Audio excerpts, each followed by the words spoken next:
is with, what's her name? I love this actress. Let me see, The Watcher. Also, while I'm trying to find this, I had my neighbors, I think it's my neighbors or somebody upstairs, blasting their like French rap music or something. And I'm just like, if you want to rock out, that's fine, but put on some earphones. Jennifer Coolidge. It's with Jennifer Coolidge. I love Jennifer Coolidge. There is nobody like her. Let's get into this story. This was a nightmare for a family that just wanted to buy their forever home. Okay, yeah, let's get into it. Today, our story is taking place in Westfield, New Jersey, and we are talking about the Broadduses. Derek and Maria Broaddus. And now Derek, at the time of this, was about 40 years old, and this was back in 2014, so about 11 years ago, 10 and a half, something like this, years ago now. So they are a young family, 3 kids. They are 5, 8, and 10 years old, and yeah, this was supposed to be the home that they would raise their kids in, create memories, Christmases with the kids. Maria actually grew up in the neighborhood of Westfield. Derek grew up working class in Maine, and this is important to know his background because people were questioning, like, how did you go from a $300,000 house to a $1 million house? He worked his way up, and he started in an insurance company and grew in that company until he became senior vice president. And as their kids were still young, they decided to go back to Maria's childhood neighborhood, where she felt was truly safe, a great place to raise kids. It was the ideal neighborhood, about 45 minutes away from New York. It was not a place for singles, it was a bit too slow, but it was a family neighborhood, families that were pretty well off. And the boulevard, the street that they were about to buy, 657 Boulevard, that house on, was the street to live on. And in fact, that house that they got was one of the grander houses. It's a historic house. It was built in 1905, and it was just truly beautiful. Also to mention, this neighborhood did produce somebody famous, Charles Addams, the creator of the Addams Family. And it also it had another true crime, it had a true crime case as well that came from this neighborhood. It was John List. Now, John List, this true crime case happened a few years before Maria was born. And John List planned in a very meticulous way. So meticulous, in fact, that it took a month before anybody even suspected that anything was off with his family. He unalived, took out his mom, his wife, and his kids, and he evaded justice for 18 years, guys. Now, this happened a few years before Maria was born, but growing up, her mom always warned her that nowhere is safe, bad things happen everywhere, which is so true. I mean, where some of you guys live, I'm sure you could be like, oh, nothing bad will ever happen here. I thought that I grew up in Capitol Hill. Bad things happen everywhere. So, they buy this house, 657 Boulevard, so excited, and actually the sale wasn't even public, so nobody should have really known about this sale just yet. But obviously it was clear to the neighbors that the family who lived there was moving out. Now, John comes to this house one day just to pick up the bills that were starting to come in, and as he is collecting the mail, he sees this one white envelope, and it's not from any bill company or anything like that, so he's a bit curious as to, okay, who's sending me a letter here? And he opens it and reads the first letter that we're about to read together. Now, the writing is in this big, clunky handwriting, and it's a typed note, and it reads, "Dearest new neighbor at 657 Boulevard, allow me to welcome you to the neighborhood. How did you end up here? 657 Boulevard call to you with its force within. 657 Boulevard has been the subject of my family for decades now, and as it approaches its 110th birthday, I have been put in charge of watching and waiting for its second coming. My grandfather watched the house in the 1920s, and my father watched it in the 1960s. It is now my time. Do you know the history of the house? Do you know what lies within the walls of 657 Boulevard? Why are you here? I will find out. In the letter, it also identified the Broadus' Honda minivan and the construction workers that were renovating the home. And it continues. I see already that you have flooded 657 Boulevard with contractors so that you can destroy the house as it was supposed to be. Disc. Bad move. You don't want to make 657 Boulevard unhappy. And the letter also noticed that they had children. It reads, you have children. I have seen them. So far, I think there are 3 that I have counted. Are there any more on the way? Do you need to fill the house with young blood? I requested. Better for me. Was your old house too small for the growing family? Or was it greed to bring me your children? Once I know their names, I will call to them and draw them to me. Who am I? The person wrote, there are hundreds of cars that drive by 657 Boulevard each day. Maybe I'm one. Look at all of the windows you can see from 657 Boulevard. Maybe I am in one. Look out. Any of the many windows in 657 Boulevard at all the people who stroll by each day. Maybe I'm one. Welcome, my friends. Welcome. Let the party begin. Signed, The Watcher.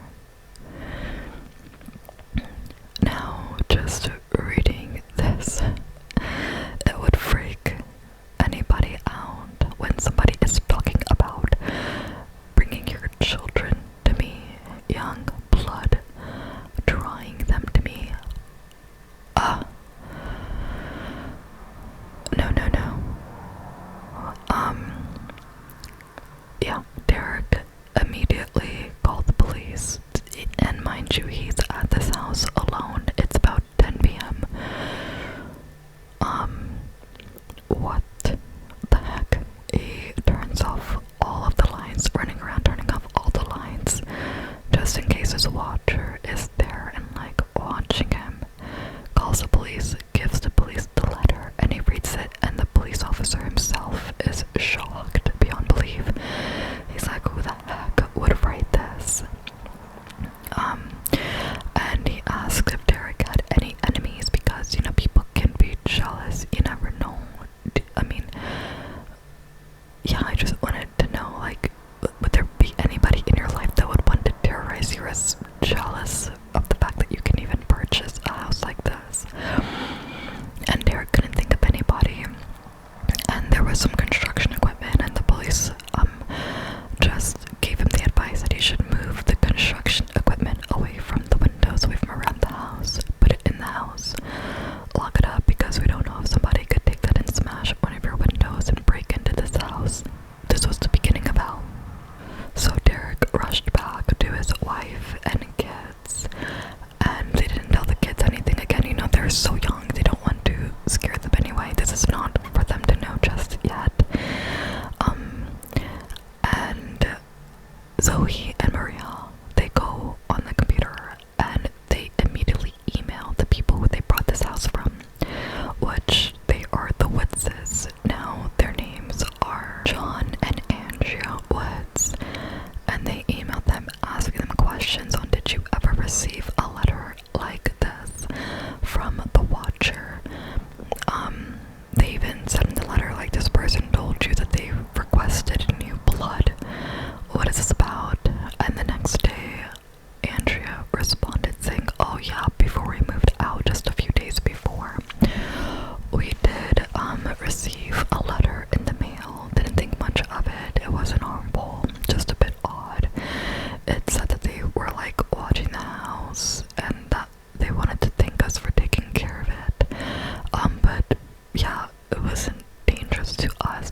while she was doing it. And Derek is talking to this guy who invited him to the barbecue, and he wants to know a bit about the neighborhood, the neighbors, and they talk about this house that's smack dab in the middle of Derek's house and this barbecue that's going on. And it's a house that belongs to the Langford family. Now, the Langfords, they were a strong suspect because, well, number one, they were a family that probably lived in the neighborhood maybe the longest. They lived there for a lot of years.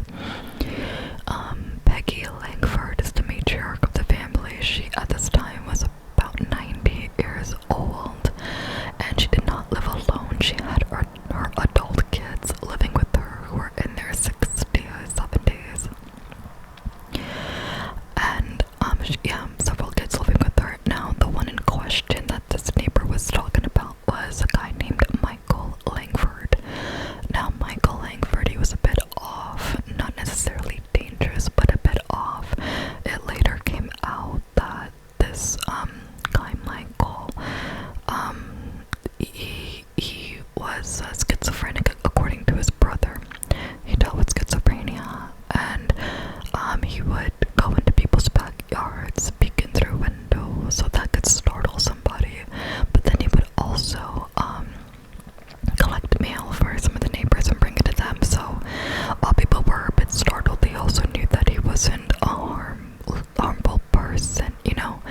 There was no malice connected to it. And so nobody really feared him or anything like this, but kind of creep people out a little bit. So Michael said, boom, I have my guy. I have this family that's probably, sending me these weird letters. And plus the timeline of when, of how long they've been in this house would suggest that the father, Michael's father, was watching his house in the 60s, and now Michael is watching it. And the father had been dead for about 10 years or so at this point. So he goes to the police station, he tells them about the Langford family. Now Lugo, he's the detective that the Protestants are working with, and he already knows about the Langfords. So he brings in Michael for questioning. Now Michael, in questioning, he's basically not knowing anything. He's denying any involvement in this. He has no idea about the letters, nothing to do with this at all. And because the police don't have any concrete hard evidence on this guy or the family, they let him go, and they're like, yeah, sorry, we can't do anything to stop this, but I talked to him, so we can only go off of his word. And this pissed Derek off. He's like, listen, where I come from, you will get beat, threatening my family. In fact, you're about to have a different case on your hands. The police definitely agreed to still work with him, and beyond this, the detective was still having his back. He's just like, just don't tell anybody about this, keep it between us, and we'll help you out. Now Derek began to cancel work trips because he was so afraid that something could possibly happen to his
was so strange is there was a sold sign in front of the house, that big heavy sign that you got a hammer in, that the contractor put in when the contractor came by to work on the renovations.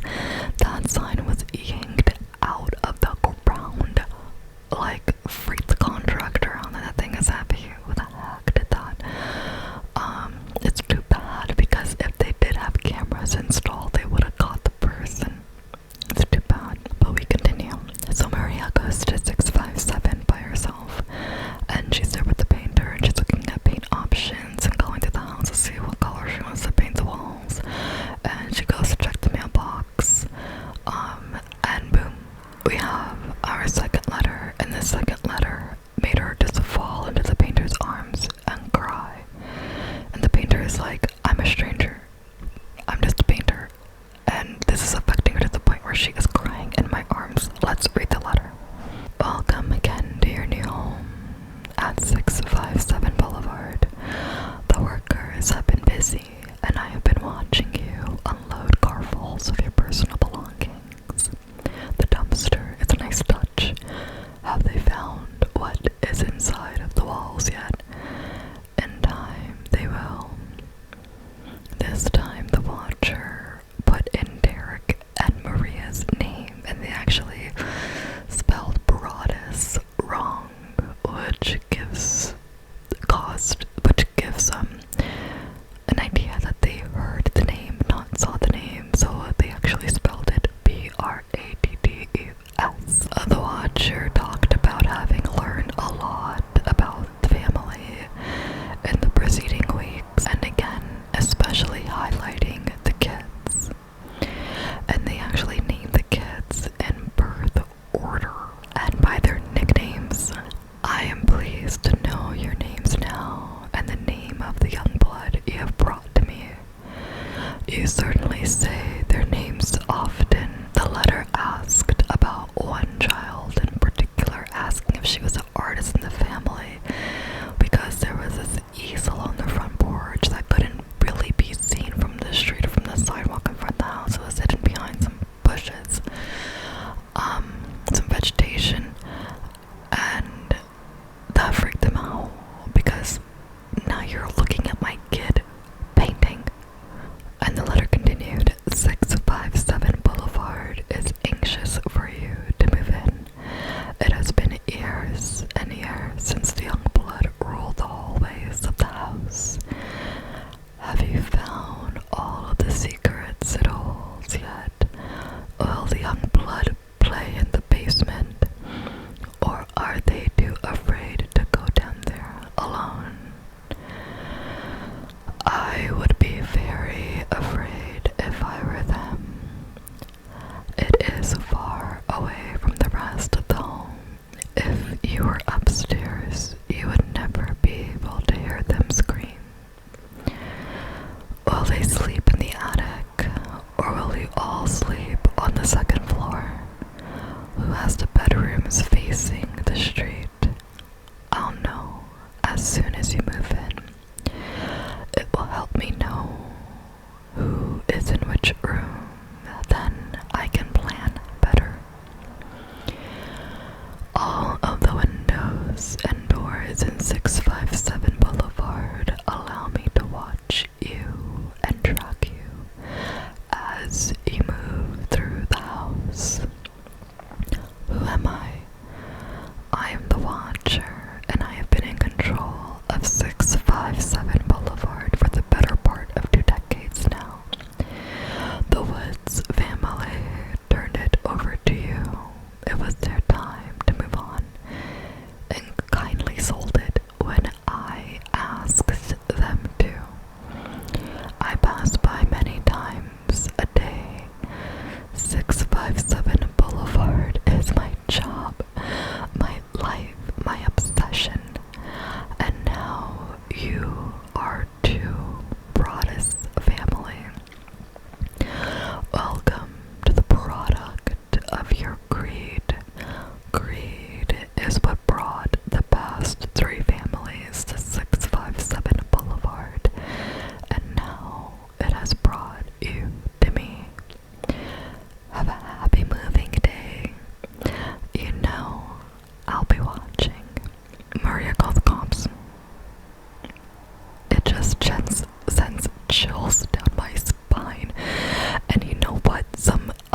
invisible threat. You don't know where, you don't know when this person will show up, if they will show up, what they will do. You can't fight back because essentially you're fighting somewhat of a ghost. This is the most terrifying thing about this. And the threats that they do make about the kids and hearing them scream, being far away and where they're going to sleep and planning.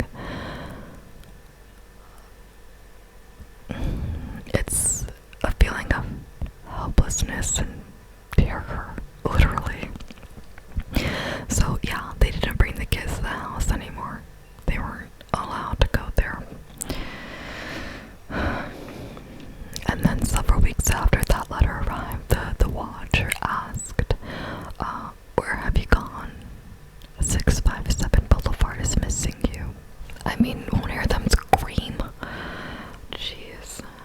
Alright, so this neighborhood, this is a prime real estate neighborhood. A lot of ego and money is involved when it comes to purchasing homes in this neighborhood. There are bidding wars where people lose out on hundreds of thousands of dollars. And actually, talking to the Woodses, they were thinking, okay, maybe somebody lost out on the bid for this house because it wasn't just them that were trying to get the house. There were other people, multiple people that lost out on the house. So they were thinking maybe it's somebody that was like scorned or something, or bitter that they didn't get the house. And so the Woodses, they were saying that no, we had two people that put in an offer above the asking price, but one person had to drop out because of a medical reason, and the other person dropped out because they just found another house and let this one go. So it can't be that. But then Andrea Wood saying it has to be somebody in proximity, like if they're not living in the neighborhood, they drive by often. So they actually found out through the detective Lugo that these letters are coming from the nearby distribution center in Kearney, which was about 30 minutes away from the Westfield neighborhood. And somebody did make a point where it's like, well, why don't they look on the camera footage and track to the date that it was put into the post office and see who could have possibly dropped it off, or maybe flag the letters or track it. Which I don't think that they did that. At least I didn't read that they did that anywhere. At least to start seeing, who these letters are coming from. So it got really bad. It got really bad. You can imagine it affected Derek and Maria emotionally, mentally. They couldn't sleep. They literally started taking medications to try to go to sleep because they still have their life. They still have to work, take care of their kids. Their kids have no idea. Here they are in the middle of selling their house, about getting ready to have to move out, and still they are so afraid to move into their new dream home that turned into a nightmare house. So Derek has a dream about a confrontation with the older sister of Michael, demanding that she build an 8-foot fence between their homes.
with the rich occupants living there, which thought maybe this could be like a housekeeper's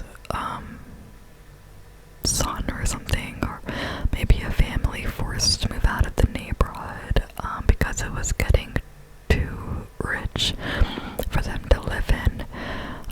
Also, they kept talking about, are you one of the Hoboken transplants, like ruining the neighborhood coming in? So there seemed to be a disdain towards rich people because they probably weren't. Also, with the FBI investigative team, they started to notice different ticks in the writing and how the watcher wrote. It seemed old-fashioned. So the letter is addressed M/M Paradas, which is like an older way of writing. And actually, when I was reading this, I thought, oh, how charming. Like, I know this person's a psychopath, but I really like old-fashioned things. As they wrote in the letter, their salutations, like their greetings, warm and humid, or sunny and cool for a summer day. I know it seems bad to like be like, oh, I like how they wrote, but I don't know. There's something about old-timey things, but this is bad. The sentences had double spaces between them, and it seemed that this person was a ferocious reader. There was no profanity in the letter. So anyways, they noticed these ticks, so they know it's like an older person, but still doesn't really give them a clue as to who it is. Now, let's talk about the easel on the front porch, because like I said, nobody could see that thing that was hidden, so it had to be somebody right next to them or behind the house, because you can't see it from in front of the house, which pointed right to the Langfords, but the Langfords had a perfect vantage point to see the easel on the front porch. One of the contractors said that, or the contractor said that he noticed a man sitting in a lawn chair in the house behind, and that he was facing the Broaddus's house. But they have like these clues and these possible suspects. It could be everybody, but there was no freaking hard evidence as to who this person could be. Now, time is up on the old house. They gotta move out because it got sold. Bittersweet, and we know why. So they had to move into Maria's mom's house, and it was humiliating for Derek because here he is. He has to get up at 5 a.m., go shovel out the driveway, and 657 still taking care of the maintenance of the house and stuff. Mind you, he's paying a mortgage and property taxes on a house he can't even live in, taking care of the squirrels on the roof, and then having to go back to his parents' old house, shoveling out their driveway. And I mean, you have your family living with your parents, it's like you just feel blocked in life. So 6 months after the first letter, Derek comes to a decision with Maria, and they decide to just sell the dang house. Just let's get rid of it. So they talked to an agent at Caldwell Banker, and they decided that they are going to disclose some of the letter to warn the potential buyers that are qualified to buy the house. The real estate agent was like, are you sure you want to disclose this? Like, I have somebody who has a dog that barks and gets threatened by a neighbor over the dog barking, but I mean, we don't tell people about that. But this person, I don't think he even really read the letter, because this is not the same situation. So Derek and Maria, they get to the point where they're like, wait a second, we asked the witnesses about this letter signed the Watcher. The Watcher talked about how they asked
So this is madness.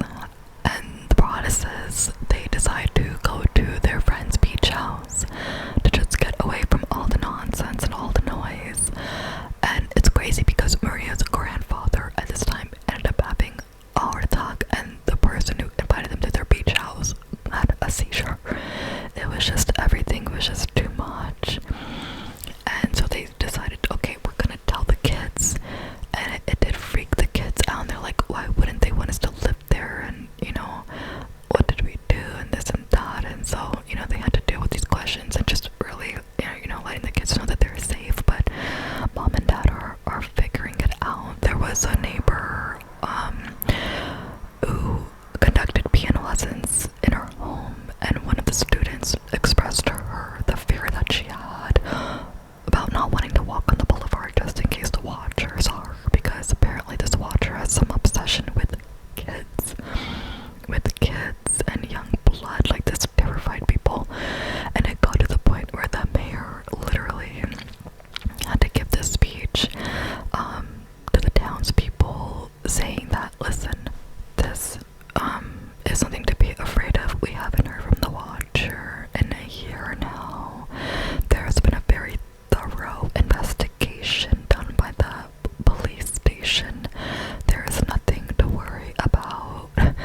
And normally this would quell any fears or concerns, anxieties amongst people, but it actually heightened it, because they were like, you're lying. The neighbors who lived down the street from the woods, they said the police never came to question me, so how could you do a thorough investigation?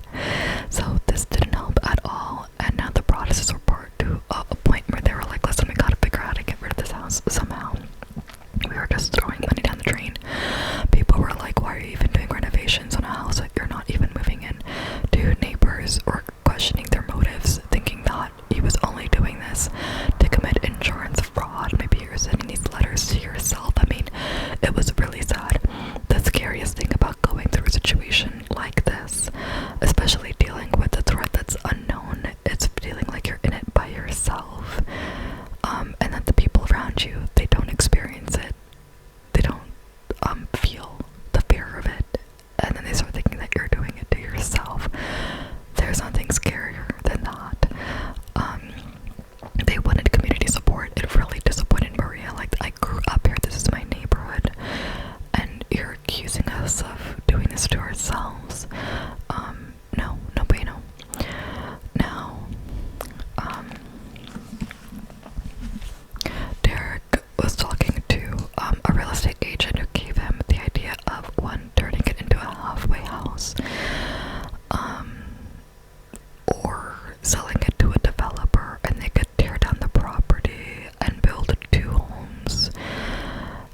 a woman, not even a man, a woman. And so the fingers are pointed to Michael's sister. Michael's sister's name is Abby. Now this could possibly be a suspect because Abby was a real estate agent and she also worked at the Lord and Taylor.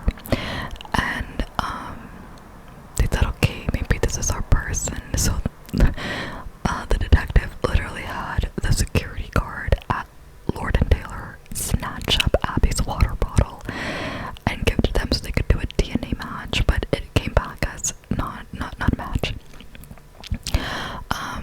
And yeah, they were like back on square one. No leads, and the community wouldn't let them tear down this house and just figure out a way to get rid of it. So it came to the point where Derek decided to rent it out. At first, some people were turned away because of the letter, but then there was this family with grown kids who decided to, yeah, let's take this. It's okay with the letters, but just put in our agreement that there's a clause that says, you know, if the letters become a bit too much or whatever, that we can get out of our lease. So they agreed, and the rent that was paid didn't even cover the mortgage, really. So you're still just throwing money down the drain, losing a lot of money in this house. And so actually a few days after the renter moved into the house, they got another letter. Let's see what it said. Violent winds and bitter cold to the vile and spiteful Derek and his wench of a wife, Maria. Now this letter came 2.5 years after the last letter out of the blue, seemingly. It was dated February 13th. Now, it said, "You wonder who the watcher is. Turn around, idiots. Maybe you even spoke to me." One of the so-called neighbors who had no idea who the watcher could be. Or maybe you do know, and you're too scared to tell anyone.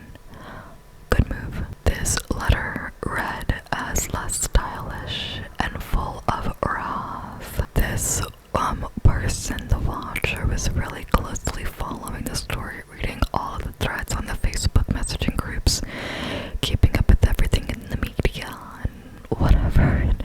The meeting with the board of, you know, the Westfield Approval Board, they're really keeping a close eye on this, and it said, "I walked by the news trucks when they took over my neighborhood and mocked me.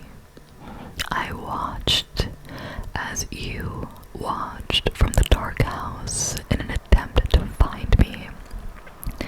Telescopes and binoculars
manager said, "You are despised by the house, and the watcher won."